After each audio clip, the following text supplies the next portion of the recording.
Mais uma vez, boa noite a todos, a todas. É muito bom estarmos juntos aqui na casa de Deus mais uma vez para estudarmos a sua santa palavra. Eu quero dizer a você que você é um vitorioso e uma vitoriosa, porque, como foi me dito na oração, muitos gostariam de ter o privilégio que nós estamos tendo hoje, que nos reunimos nesse lugar para ouvirmos a sua palavra, desfrutando de liberdade, e não tem. E louvado seja o nome de Deus, porque eu e você temos a oportunidade, e eu e você escolhemos aproveitá-la, estarmos juntos aqui. Segunda-feira normalmente não é um dia em que nós temos uma reunião de culto na casa de Deus, normalmente não, mas em função dessa semana especial que tem por propósito orarmos e aprendermos um pouco mais a respeito da Bíblia, nos dá a oportunidade de aprendermos mais e mais, e também de mudarmos a nossa rotina, de deixarmos o nosso descanso merecido um pouquinho de lado e nos colocarmos na mesma situação, na situação de aprendizes da palavra do Senhor. Então eu quero dar as boas-vindas a todos vocês. Eu também quero desejar as boas-vindas àqueles que nos assistem pela internet. Vocês mais uma vez são muito bem-vindos. Eu espero que a palavra de hoje também contribua para que você cresça na fé que você tem em Jesus Cristo, e que esse vídeo, esse sermão compartilhado também possa alcançar outras pessoas ao redor do mundo. Muito bem, vamos dar prosseguimento ao estudo da semana de oração e estudo da Bíblia, que tem como título Uma Verdade Real. Ao longo dos dias nós vamos ampliando pouco a pouco a verdade a respeito daquilo que a Bíblia se interessa em comunicar a cada um de nós, o plano da salvação. No primeiro dia aprendemos a respeito de um inocente que morria no nosso lugar, e por isso nós deveríamos ser agradecidos. Ainda ontem vimos quem é o verdadeiro culpado de todo o mal que existe nesse mundo e nesse universo. Nós estudamos isso juntos, e que infelizmente nós somos influenciados de alguma forma a tomarmos uma decisão de que lado nós ficamos, a quem nós colocamos no trono do nosso coração. Esse foi o tema de ontem. Hoje nós vamos ouvir o tema mentiras e transferências. E dessa forma vamos entender um pouquinho mais daquilo que a Bíblia tem a nos dizer a respeito da salvação em Cristo Jesus. Muito bem. Eu fiz nesses dias ainda uma pergunta a alguém que me fez lembrar de um estudo bíblico com uma irmã sincera, fiel, que muitos e muitos anos, talvez aí mais de 20 anos, servia a Deus em uma outra denominação religiosa. Ela era uma cristã sincera, aliás, ainda é, Deus a conserva com vida. Ela é uma cristã sincera, fiel, que naquela ocasião servia a Deus de uma perspectiva diferente. Ela me disse que desde o início da sua jornada com Deus, desde quando ela se conhecia por gente, a gente usa essa expressão, ela se conhecia por gente e se relacionava com a fé, ela disse que servia a Deus, mas que via Deus como alguém que esperava dela mais do que ela era capaz de oferecer, e por isso ela via Deus, um Deus que a amedrontava. Interessante. Talvez você conheça também pessoas que servem a Deus por medo. Você deve conhecer alguém que serve a Deus por medo. Como assim por medo, pastor? Como assim? Pessoas que decidem trilhar o caminho da salvação porque tem medo do inferno. É servir a Deus com medo. Bom, pessoas que trilham o caminho da salvação porque tem receio de sofrer os juízos que a Bíblia apresenta no livro de Apocalipse. Bom, isso é servir a Deus com medo. Medo de perder a companhia daquelas pessoas a quem Ele ama, sirvam por medo. Bom, o fato é que a Bíblia não nos convida a servirmos a Deus por medo. Eu acho que você também concorda que desde o princípio Deus esperava que os primeiros pais os servissem, Adão e Eva os servissem por amor, e não por medo, e sim por amor. Interessante isso, que mesmo sendo por amor, mesmo sendo por amor, ainda assim, o amor exige uma prova. Por quê? Porque o amor pressupõe liberdade. Pode passar aí. Deixa eu ver se vai funcionar aqui. Não vai. Liberdade pode passar também. E também pressupõe uma oportunidade de escolha. Como assim? O amor pressupõe liberdade e o amor pressupõe liberdade de escolha. Olha, muito simples. Quando nós falamos de amor em relação a algo ou alguém, o amor só se demonstra como amor de fato se houver a possibilidade de você dizer que não ama. Não entendi nada, pastor, o que você falou. Não entendi nada. Fala de novo. Fala do jeito que eu possa entender. Talvez você já tenha entendido, mas talvez alguém não tenha, então eu vou exemplificar. Alguém pode chamar a minha esposa, por favor? Eu vou exemplificar. Vou pedir a um auxiliar à altura, talvez a melhor. Muito bem. Vamos imaginar que eu peça uma prova de amor à minha esposa. Tá bom? Vocês conseguem imaginar? Eu vou pedir uma prova de amor à minha esposa. Eu coloco ela sentada em uma cadeira, amarro as mãos dela aos braços da cadeira, os pés. Pode vir aqui, por favor. Pode vir aqui. Amarro os pés. Pode vir aqui do meu lado. Para aqueles que ainda não sabem, essa é a minha esposa. Tá bem? Chama Verônica. Eu vou continuar a ilustração aqui. Eu só chamei ela aqui porque ontem nós não tivemos a oportunidade, o tempo estava muito corrido. Mas aconteceu algo importante ontem na nossa vida. Assim como na vida do irmão Sani e da irmã Adilson. Eles estão aqui hoje? Ah, não vieram, né? Tá bom. Tem mais alguém que comemorou aniversário de casamento por esses dias? Levanta a mão. Muito bem. Então eu vou chamar vocês aqui também. Vocês vão vir aqui também, vão participar. E todo mundo que está nos assistindo pela internet também vai participar. Vai ver vocês aqui. Mas vocês podem vir hoje ou hoje. Isso, vem também, vem também. Isso, fica do meu lado. Pode vir. A irmã Lênia também levantou a mão, a senhora fica desse lado aqui. A irmã também está sozinha aqui. Só que a senhora fica desse lado aqui. Ontem eu tive o privilégio de fazer 17 anos, ou comemorar 17 anos de casamento. Só aqueles que passam pela experiência do matrimônio sabem como é desafiador passarmos por 5 anos, 10 anos. Eu não sei se você já fez 17 anos de casamento, talvez você tenha até mais, então você sabe como é. Se você ainda não fez 17, você vai chegar lá, se Deus quiser e Jesus não volta antes. É uma bênção, e por isso eu vou orar aqui agradecendo a Deus pelo meu casamento. Se vocês concordarem, fechem os olhos junto conosco. Eu vou orar pelo meu e também agradecer a Deus pelos vossos casamentos, tá bem? Vamos fechar os olhos. Senhor amado Deus, muito obrigado, porque nessa terra o Senhor reservou uma forma especial de exercitarmos o amor altruísta, o amor ágape, aquele amor que o Senhor sente por nós, também por alguém que é diferente da gente, foi criado, viveu, vem de outro lugar, mas que ao mesmo tempo é capaz de completar cada um de nós. Nós te pedimos, Senhor Deus, que o Senhor abençoe cada vez mais os casamentos que foram aqui representados e os casamentos de quem nos assiste nesse momento pela internet ou que estão aqui na igreja. Por favor, toma todos esses matrimônios em tuas mãos, que eles durem até o dia da tua volta e por toda a eternidade também. Se lembre de como é bom termos alguém para compartilhar a nossa vida. Eu em especial agradeço pela minha esposa. Por favor, a toma, guarda, dê sabedoria a mim também, em nome de Jesus. Amém. Amém. Muito obrigado a todos. Fica só a minha esposa aqui.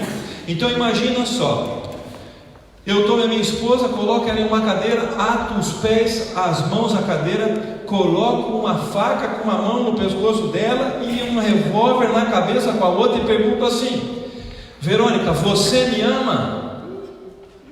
Bom, supondo que eu desejo que ela diga que sim, o que vocês imaginam que ela vai dizer?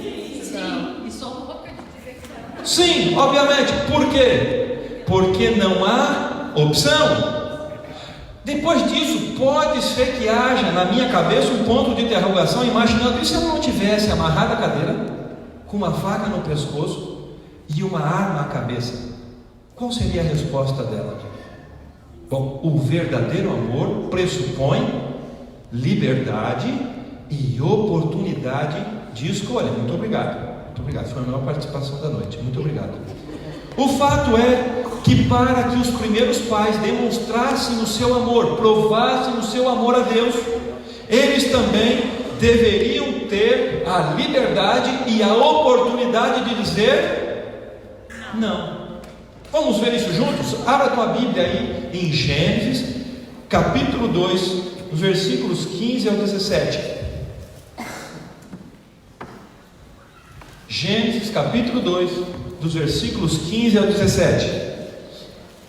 Aqui nós vamos entender que havia uma prova. Olha que interessante. Gênesis 2, 15 ao 17, a palavra de Deus diz assim: Tomou, pois, o Senhor Deus ao homem e o colocou no jardim do Éden para o cultivar e o guardar. E o Senhor Deus lhe deu esta ordem: de toda a árvore do jardim comerás livremente, mas da árvore do conhecimento do bem e do mal não comerás, porque no dia em que dela comeres, certamente morrerás. Pode passar. Bom, aqui nós temos a história em que Deus estabelece algo extraordinário, movido também por amor. Algumas pessoas são tentadas a pensar que o jardim que Deus havia feito para Adão e Eva era o paraíso. Você já pensou assim? Eu também já pensei assim. O jardim do Éden era o paraíso, o resto todo não era. Isso não é verdade.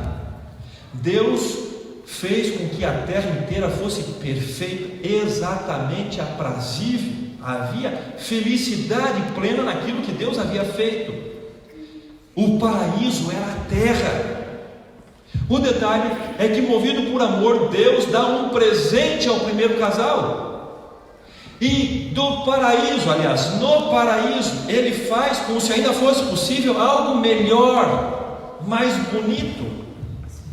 Ele faz um jardim, e esse jardim era maravilhoso, mas havia uma prova de amor, havia uma condição apenas, e a condição era, pode passar, mas da árvore do conhecimento do bem e do mal você não pode comer. Pode passar. E Deus não faz a pílula ficar dourada. Ele diz exatamente aquilo que ele deveria dizer, e ele faz com que Adão e Eva realmente entendam o que eles deveriam entender, para que houvesse naquele lugar a certeza de que aquele primeiro casal servia a Deus por amor. Uma prova deveria ser colocada, uma prova de amor. Eles deveriam ter a liberdade e a oportunidade de, mesmo entendendo que deveriam servir a Deus, e dizer não. E por isso uma árvore foi colocada no meio do jardim, para que eles tivessem então uma opção, uma condição apenas. E essa única condição moveu o coração daquele primeiro casal a tomar uma triste decisão. Que decisão foi essa? Nós vamos entender um pouquinho melhor a respeito dessa decisão juntos. Abra a vossa Bíblia e em Gênesis capítulo 3, pode passar, versículos 1 até o 6. Gênesis capítulo 3, versículos 1 até o 6. Nós vamos entender como foi que isso aconteceu. Gênesis 3, do versículos 1 até o 6.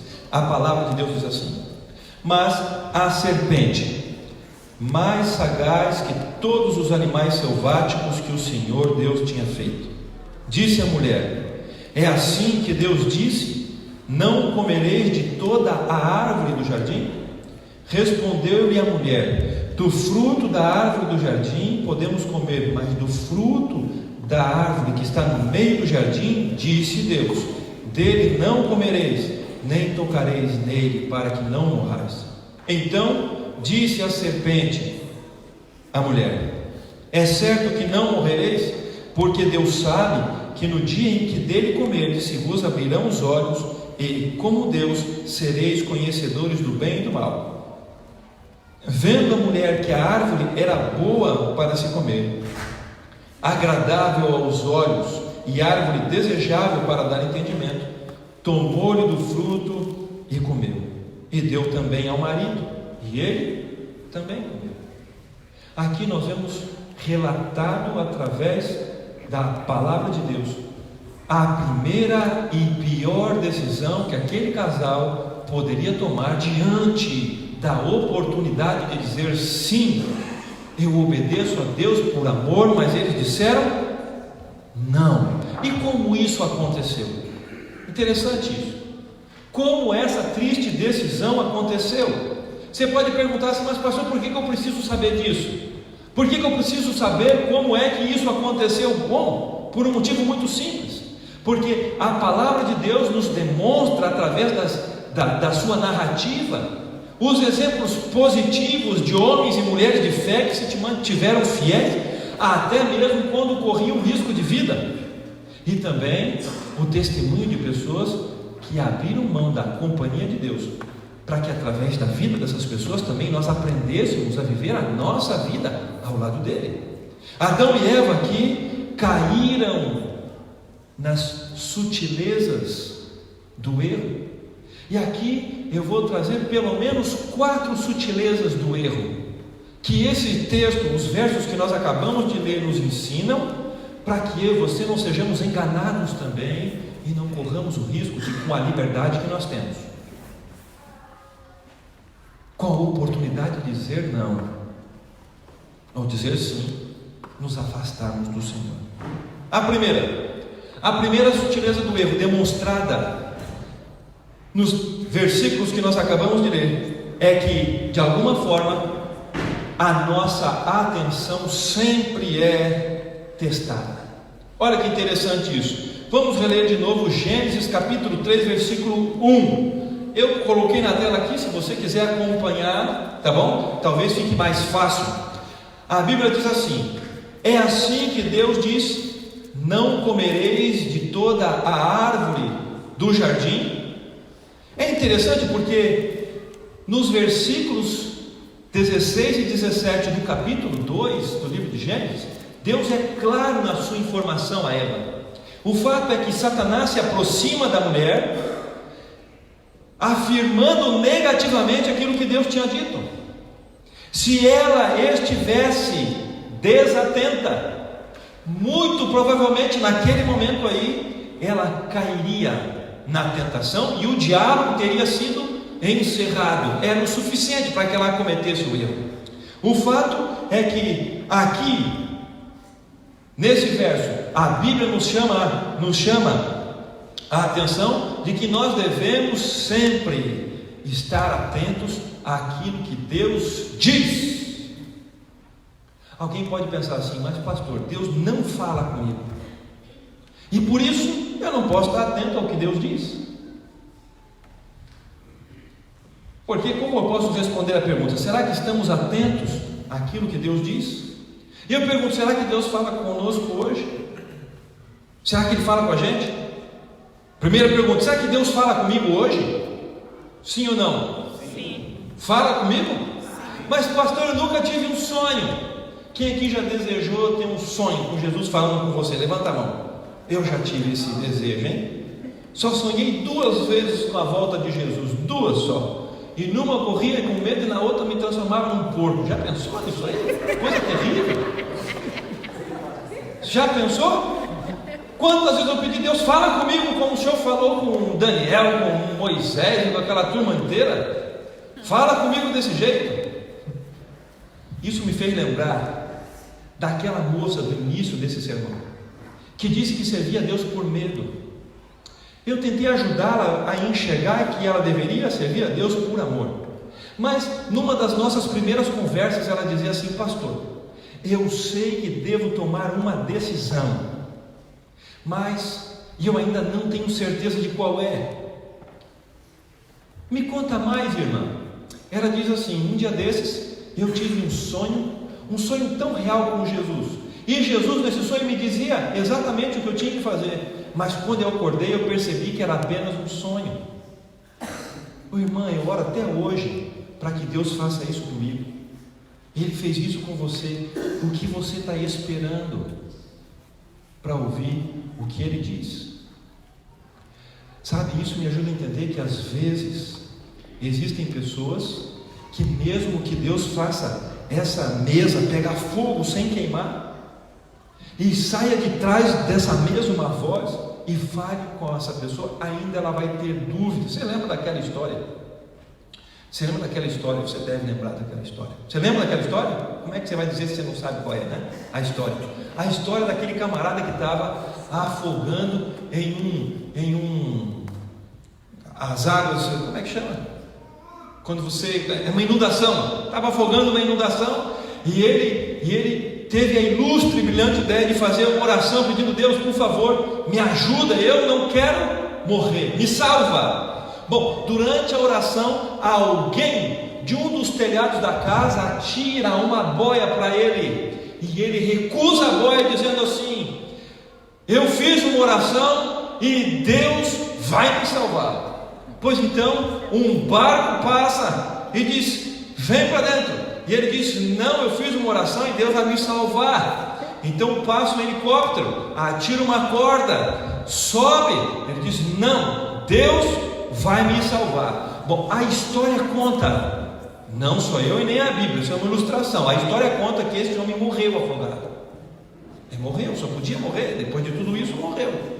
Aí foi para o céu. E qual foi a primeira pergunta que ele fez para Deus? Deus, por que o Senhor não escutou a minha oração? Eu pedi para você me salvar. E Deus olhou para ele assim: mas amigo, eu mandei alguém tirar a boia e você não pegou. Eu mandei alguém te trazer de bode, você não foi. Eu mandei até um helicóptero e você não quis. Isso me mostra que existem pessoas que, ainda que Deus grite no ouvido dela, e a Bíblia diz que Deus é capaz de fazer isso. Já lembra de Apocalipse que a voz de Deus é a voz como de muitas águas? Mesmo assim, alguém ainda poderia dizer: eu não consigo ouvir a voz de Deus. Pode ser que nessa semana Deus esteja falando com você como você sempre pediu a Ele. E eu pergunto: será que você está atento àquilo que Deus tem te dito durante essa semana? Você está preparado para ouvir a voz de Deus ao longo dessa semana? Se Deus usou uma mula para falar com o profeta, sabe que Deus não pode usar um pastorzinho cheio de defeito como eu aqui, para falar para você o que Ele tanto espera que você entenda? A pergunta é: será que estamos atentos àquilo que Deus diz? Quantas perguntas você tem feito para Deus? Quantas dúvidas? E quantas vezes Deus tem te respondido e você tem insistido em dizer: eu ainda não consigo ouvir? Bom, essa é a primeira sutileza do erro. Nós devemos estar atentos àquilo que Deus nos fala. Bom, a segunda sutileza testa a nossa compreensão daquilo que Deus fala. Não basta estarmos atentos, nós devemos compreender. Como assim, pastor? Abre a tua Bíblia em Gênesis 3:3. Olha só o que esse versículo diz aqui. Gênesis 3:3. A serpente fala do fruto, e olha como é que a mulher responde à serpente. A mulher diz assim: mas do fruto da árvore que está no meio do jardim, disse Deus, dele não comereis, nem tocareis nele, para que não morrais. Interessante isso. Ela estava preocupada com o que Deus disse, sim ou não? Sim, ela estava preocupada com o que Deus disse. Tanto é que ela responde à serpente com aquilo que ela havia entendido do que Deus disse. Só que ela realmente entendeu o que Deus falou.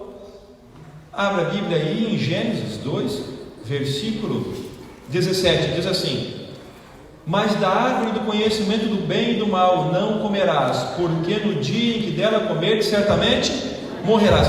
O que foi que Deus disse aqui da frase de Eva? O que Deus disse? Dele não comereis. O que Deus não disse? Nem tocareis nele.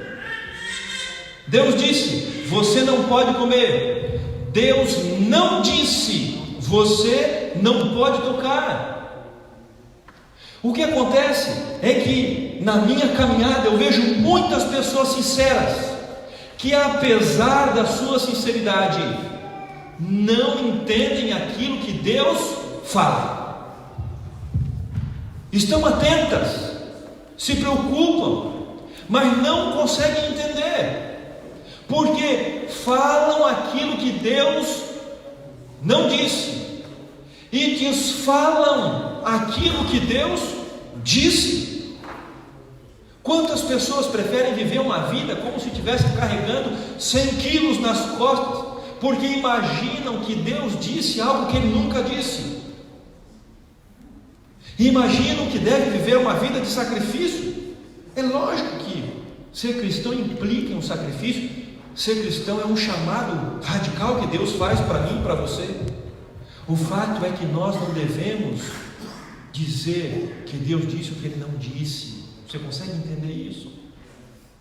Eu não sei se você tem vivido algo na tua vida, na caminhada, na trajetória com Deus, se esforçando para viver algo que Deus não espera que você viva. Da mesma forma, não considere como algo circunstancial. Quando Deus diz assim: faz isso, filho, faz isso, filha. Então, eu e você devemos fazer.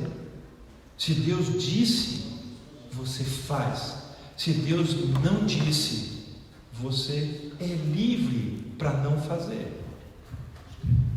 Eva ouviu da boca do Senhor do fruto do conhecimento, da árvore do conhecimento do mal, você não deve comer. Ela entendeu que também não deveria tocar. Esse não é um zelo exagerado? Alguém poderia imaginar assim: mas Eva estava certa, porque se ela não tocasse no fruto, obviamente ela não iria comer. Acontece que o zelo exagerado não nos aproxima de Deus.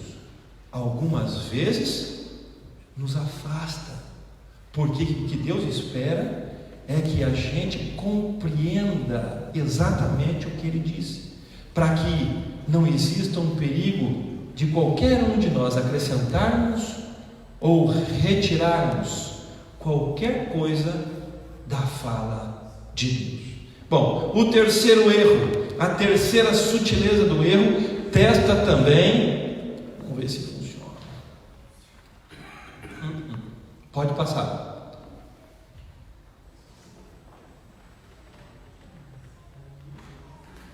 Testa a nossa convicção. Vamos ver. Olha lá. Gênesis 3:4.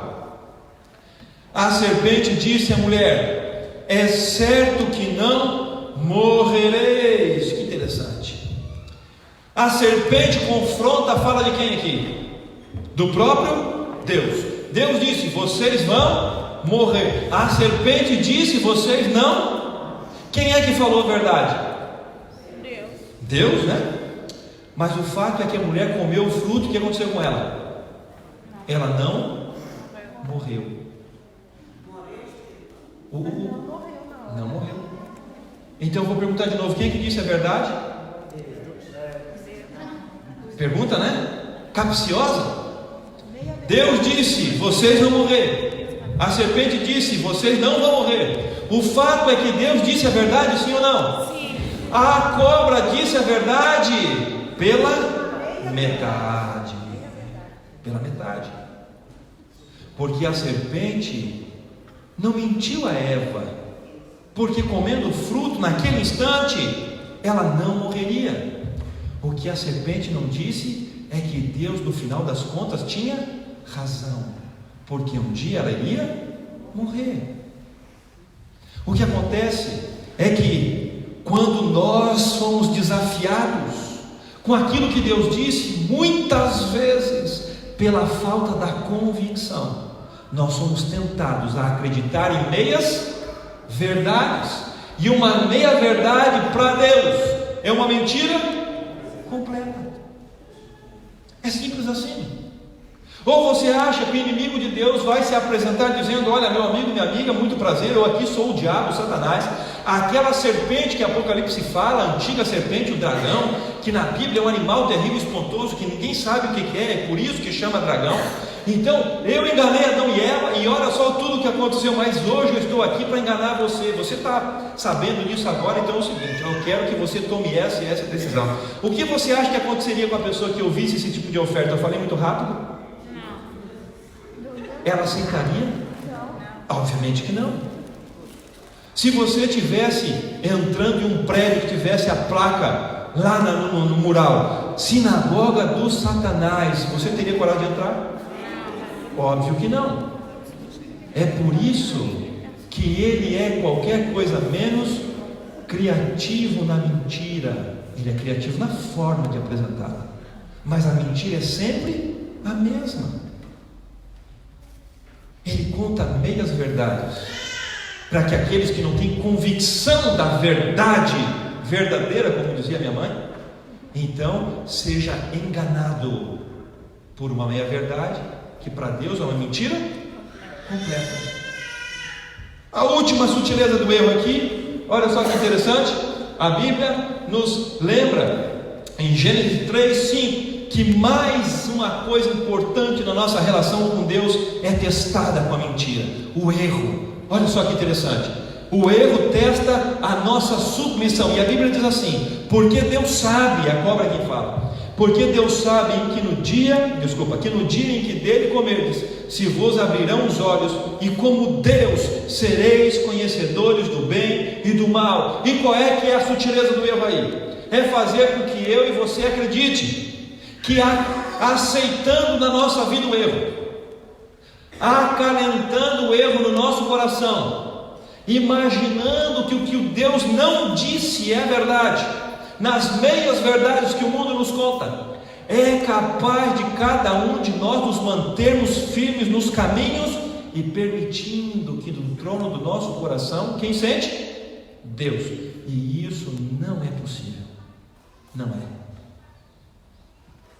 Porque o erro sempre nos convida a retirarmos Deus do lugar dele e colocarmos a nós mesmos. É por isso que a última sutileza do erro é destronar Deus, ser como Deus e colocar o eu no trono do meu coração. E esse talvez seja o pior e mais maléfico efeito colateral da liberdade.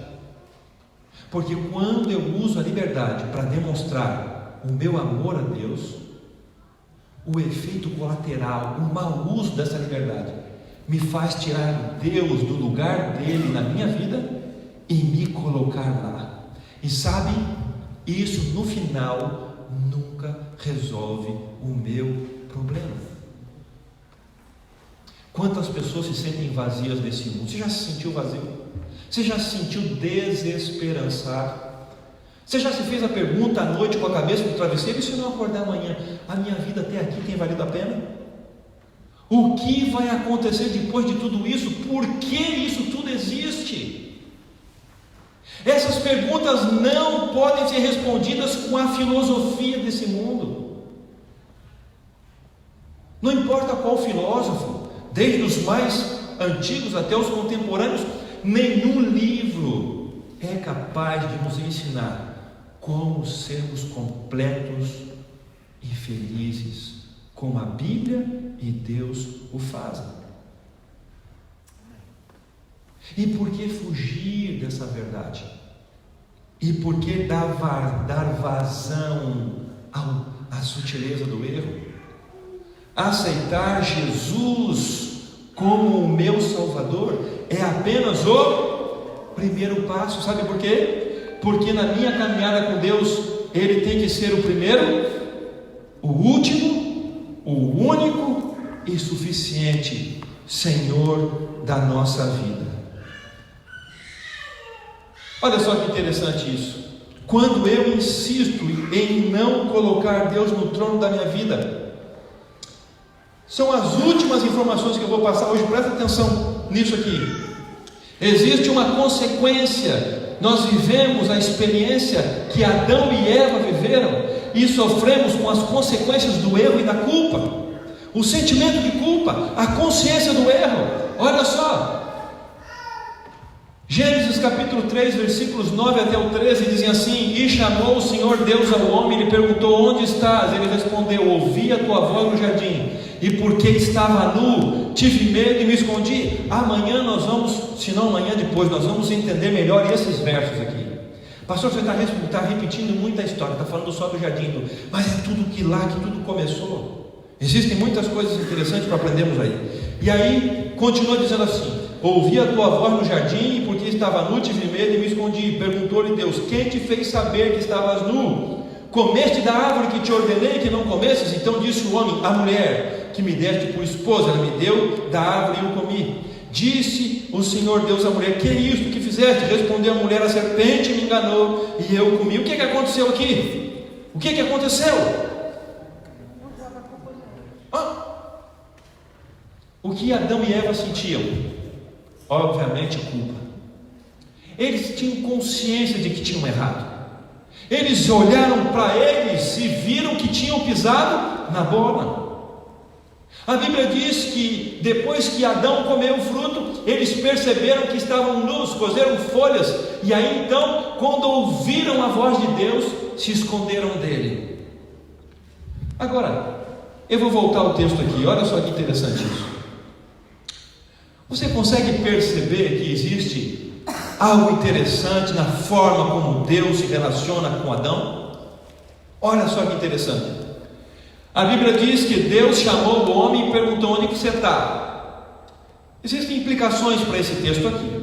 Aí então Adão ouve a voz de Deus no jardim, e porque estava nu, teve medo de Deus e se escondeu. E aí então Deus pergunta: Quem te fez saber que estavas nu?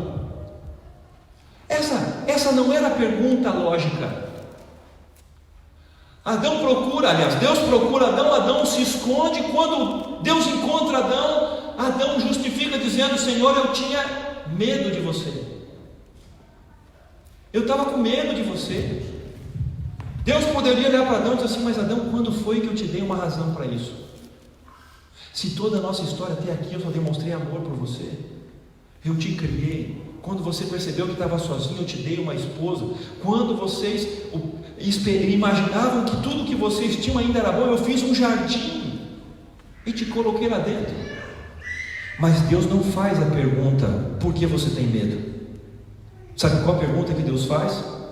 Quem te fez saber que você estava nu? Sabe por quê? Porque Deus gostaria que Adão, naquele momento, caísse em si e reconhecesse o seu próprio erro. Porque quem foi que fez com que ele se encontrasse naquela situação? Ele mesmo. Ele podia ter olhado para ele e dizer assim: realmente, Deus, eu cometi um erro, eu não deveria ter comido aquele fruto. Sabe de uma coisa? Eu tomei uma decisão errada e tirei o Senhor do trono do meu coração, mas agora eu quero que o Senhor volte para o lugar de onde o Senhor nunca deveria ter saído. Então, Senhor, eu te peço perdão. Mas sabe o que Adão fez? Adão se sentiu culpado e envergonhado, mas sabe o que ele preferiu fazer? Ele diz assim: a mulher que o Senhor me deu, foi ela a culpada, não fui eu. Ela foi quem me deu a fruta. E Deus faz o que com a mulher? A mesma pergunta. Diz assim: o que você fez? Por quê? Porque Deus esperava que Eva percebesse o próprio erro, sentisse arrependimento e permitisse que o eu saísse do trono do coração, e então Deus pudesse voltar a ocupar o seu lugar. Mas o que a mulher fala?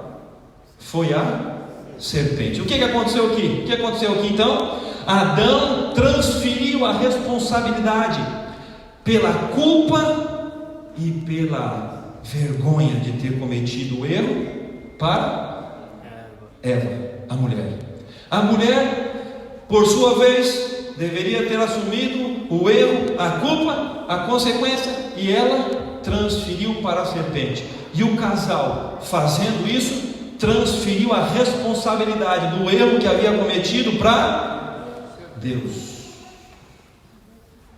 Alguém pode pensar assim: que bom que eu não sou Adão e Eva, hein? Presunçosos, egoístas. Será que nós também não nos colocamos na mesma situação? Quando Deus espera que eu e você assumamos os nossos erros, percebamos que nós somos culpados, nos sintamos envergonhados pelos nossos erros e digamos assim: Senhor,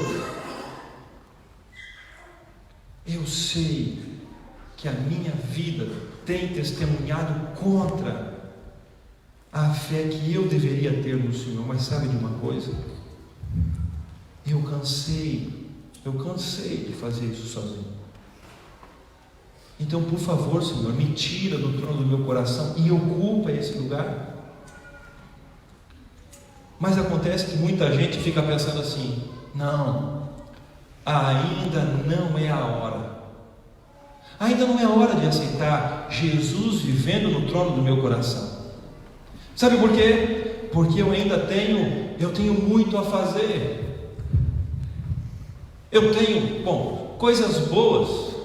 Eu tenho uma carreira de estudos, eu tenho uma boa jornada de trabalho, tenho uma boa profissão. Quem sabe planos sentimentais, um casamento, um relacionamento, eu não sei. O fato é que muitas coisas podem impedir que nós permitamos que Deus viva como Rei no nosso coração. A pergunta é: até quando nós vamos viver desse jeito? Até quando nós vamos insistir em viver a vida da nossa maneira? Uma vez alguém falou assim: não, pastor, eu ainda tenho tempo. Quando Jesus estiver próximo de voltar, eu sei o caminho de volta para casa. Eu fiquei triste com aquela frase, e isso me fez pensar: quanto tempo será que eu e você temos para aceitar Jesus como o Senhor da nossa vida? Quanto tempo? Eu vou compartilhar com vocês a história de um senhor chamado Vanberto Luiz de Castro. Já ouviu falar dele? Alguém já ouviu falar do Vanberto? Vanberto foi,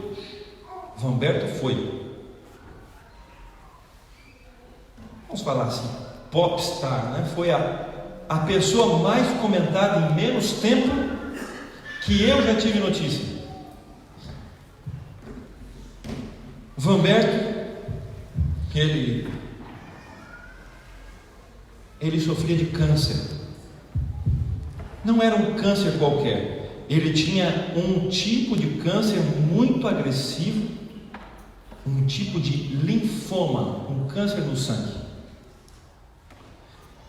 Dizem os especialistas, eu não sou especialista, dizem os especialistas que o linfoma é um dos tipos de câncer mais agressivos e que mata em menos tempo, porque como as células cancerígenas ocupam a corrente sanguínea, o câncer pode ser desenvolvido em qualquer parte do corpo.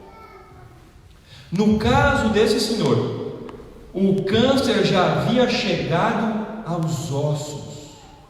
Durante 2 anos, de 2017 a 2019, o seu Vanberto Luiz de Castro fez 4 tipos diferentes de tratamento e nenhum deles surtia efeito.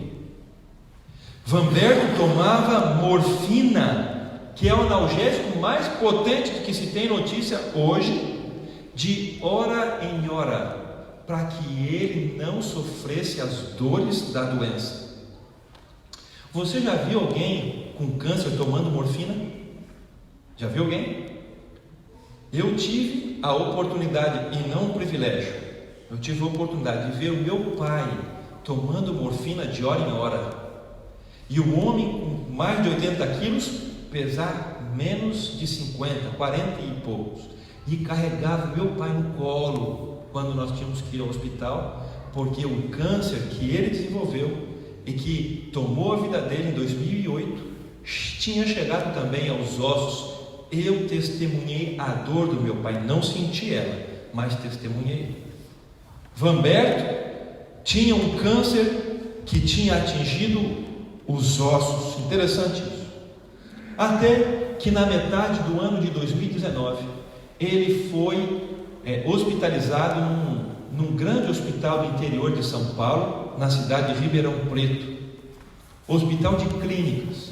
E lá ele foi submetido a um tratamento experimental. Alguém aqui já perdeu alguém com câncer? Já perdeu um familiar, alguém querido com câncer? Bom, hoje no Brasil, as pessoas, talvez aquilo que coloca mais medo na gente é ouvir que alguém tem câncer. Câncer. Bom, ele foi submetido a um tratamento experimental. Esse tratamento chama CART-cell. O que aconteceu com o Vanberto? Dele foram colhidas algumas células, essas células foram mudadas geneticamente e foram introduzidas no Vanberto. O Vanberto então teve injetado no seu corpo células que eram capazes de atacar especificamente o câncer que ele tinha. E depois de 20 dias, ele voltou para sua casa considerado como curado. O câncer tinha sumido. Interessante isso aí, olha só. Esse aqui era o corpo do Vanberto antes do tratamento. Esse, 20 dias depois do tratamento, chamado CART-cell. Esse tratamento no Brasil ainda é experimental. Nos Estados Unidos, milhares e milhares de dólares são suficientes para que alguém seja tratado assim.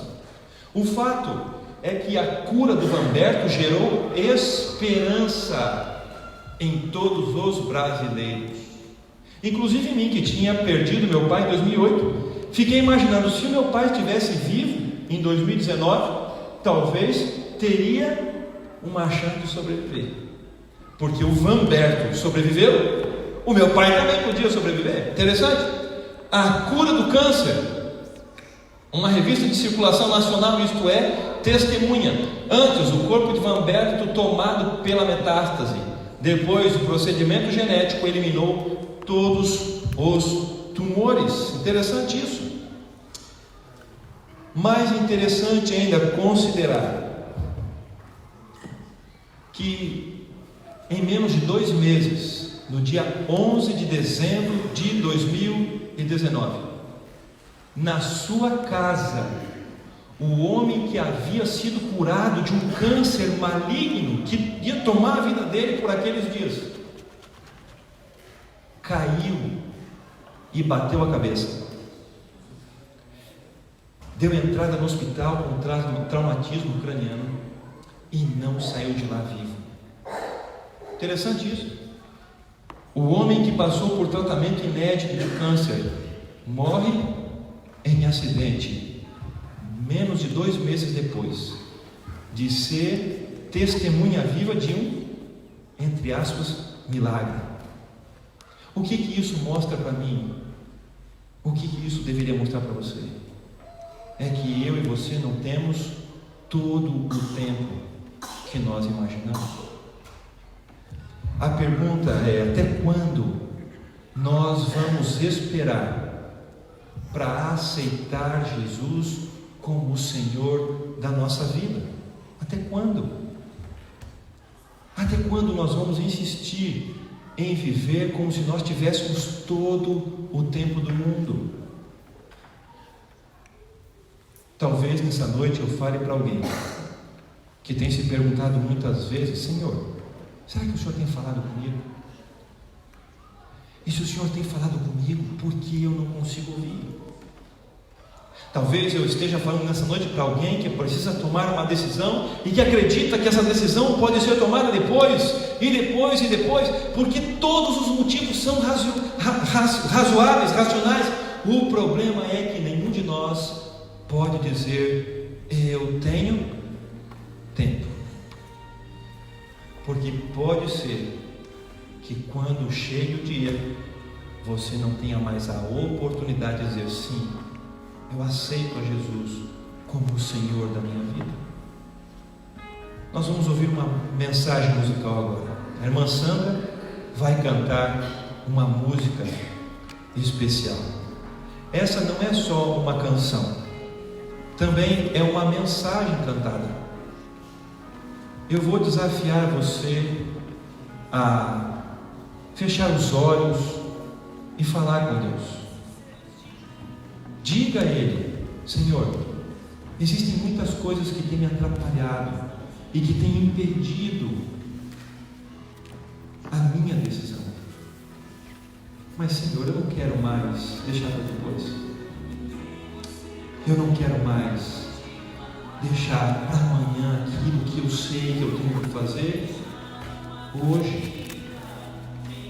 Existe algo que impede você de colocar Jesus no trono do teu coração. Entregue a Ele nesse momento. E se você sentir no teu coração um desejo, fica de pé, porque ao final dessa oração, ao final dessa canção, nós faremos uma oração juntos, e eu gostaria de orar por você.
som.